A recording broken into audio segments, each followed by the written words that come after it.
So now let's proceed to the treatment and management. So very quick lang to, itong treatment and management, because this is not specific um, to any psychiatric disorders. Okay, remember our first approach when it comes to psychiatric conditions or psychiatric disorders is non-pharmacologic muna. Tandaan natin na non-pharmacologic muna ang ating pinaka first line of treatment, non-pharmacologic. Okay? So hindi muna tayo naka-base or nakadepende sa mga gamot na binibigay sa patient. Okay? And the first one is we have your individual therapy.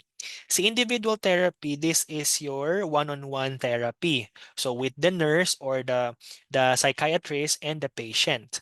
So with individual therapy, we establish structured relationship between the nurse and the client in an attempt to achieve change in the client. So this is the nurse-patient relationship na tinatawag. Okay?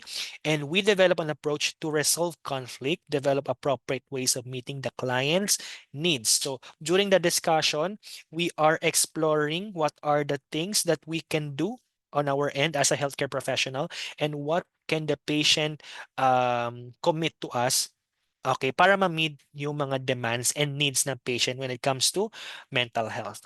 Okay? So there are three phases in this individual therapy.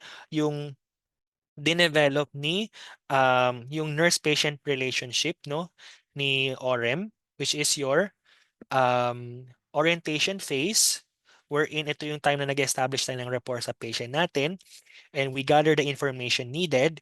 Then we have your working phase. This is the time that we involve the patient or the client in our interventions.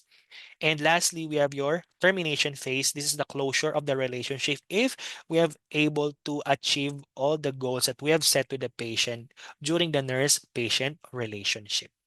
Okay, so this is the individual therapy.